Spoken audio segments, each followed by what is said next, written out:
ভারতের প্রতিরক্ষা খাত নিয়ে বিনিয়োগকারীদের আগ্রহ গত কয়েক বছরে উল্লেখযোগ্যভাবে বেড়েছে। এই প্রেক্ষাপটে নতুন একটি থিমেটিক ইন্ডেক্স ফান্ড নিয়ে হাজির হয়েছে অ্যাক্সিস মিউচুয়াল ফান্ড। ফান্ডটির নাম Axis Nifty India defence index fund, যা সরাসরি ট্র্যাক করবে নিফটি ইন্ডিয়া ডিফেন্স ইন্ডেক্সের পারফরম্যান্স। কি এই ফান্ড?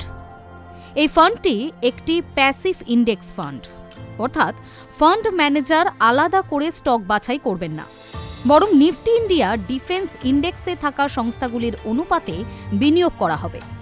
ফলে ইন্ডেক্স যেমন পারফর্ম করবে, প্রায় একই রকম রিটার্ন দেবে এই ফান্ড। এনএফওর সময়সীমা: এই ফান্ডের নিউ ফান্ড অফার শুরু হয়েছে 10ই এপ্রিল থেকে এবং চলবে 24শে এপ্রিল পর্যন্ত। এই সময়ের মধ্যে বিনিয়োগকারীরা প্রথমবার ইউনিট কিনতে পারবেন। কেন ডিফেন্স সেক্টর এখন আলোচনায়?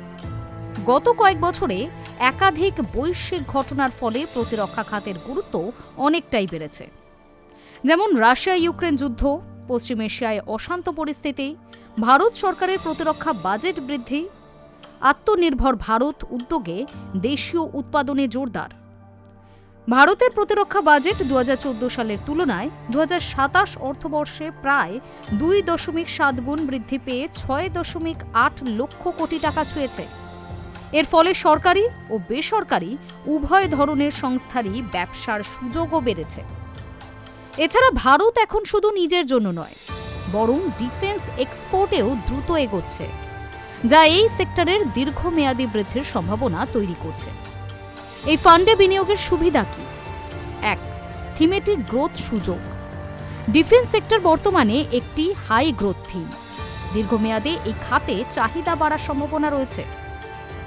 ডাইভার্সিফিকেশন: একটি স্টক নয়, বরং পুরো সেক্টরের বিভিন্ন কোম্পানিতে বিনিয়োগ হয়, ফলে ঝুঁকি কিছুটা ছড়িয়ে যায়। 3. প্যাসিভ ফান্ডের সুবিধা। অ্যাক্টিভ ফান্ডের তুলনায় খরচ সাধারণত কম হয়। কিন্তু ঝুঁকি কোথায়? তবে সব বিনিয়োগের মতো এখানেও ঝুঁকি রয়েছে। 1. সেক্টর নির্ভর ঝুঁকি। এটি একটি থিমেটিক ফান্ড, তাই পুরো বিনিয়োগ একটাই সেক্টরে কেন্দ্রীভূত। যদি ডিফেন্স সেক্টর খারাপ পারফর্ম করে তাহলে ফান্ডও ক্ষতিগ্রস্ত হবে। 2. ভোলাটিলিটি। ডিফেন্স স্টকগুলি অনেক সময় খবর বা ভূ রাজনৈতিক পরিস্থিতির ওপর নির্ভর করে দ্রুত ওঠানামা করে। 3. টাইমিং গুরুত্বপূর্ণ। এই ধরনের ফান্ডে ভুল সময়ে ঢুকলে রিটার্ন কম হতে পারে, বিশেষ করে যদি ইতিমধ্যেই সেক্টরটি ওভার ভ্যালুয়েড হয়। কারা বিনিয়োগ করবেন? এই ফান্ড সবার জন্য নয়। আপনি বিনিয়োগ করতে পারেন যদি আপনার উচ্চ ঝুঁকি নেওয়ার ক্ষমতা থাকে, আপনি দীর্ঘমেয়াদে বিনিয়োগ করতে চান তবেই, আপনার পোর্টফোলিওতে ইতিমধ্যেই ডাইভার্সিফিকেশন আছে তবেই। বিনিয়োগ করা কি লাভজনক হবে? এই প্রশ্নের সরাসরি উত্তর হ্যাঁ বা না নয়। যদি ডিফেন্স সেক্টর আগামী বছরগুলিতে বাড়তে থাকে তাহলে এই ফান্ড ভালো রিটার্ন দিতে পারে, কিন্তু যদি সেক্টরটি স্থির হয়ে যায় বা নেমে যায় তাহলে রিটার্নও কমে যাবে।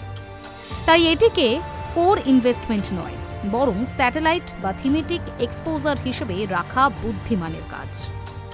শেষ কথা, অ্যাক্সিস ব্যাংকের গ্রুপ সংস্থা অ্যাক্সিস মিউচুয়াল ফান্ডের এই নতুন উদ্যোগ বাজারের একটি স্পট ট্রেন্ডকে ধরার চেষ্টা। ডিফেন্স সেক্টরের ভবিষ্যৎ উজ্জ্বল হলেও বিনিয়োগের আগে নিজের ঝুঁকি নেওয়ার ক্ষমতা বা লক্ষ্য ভালোভাবে বিবেচনা করা জরুরি। Hi news network.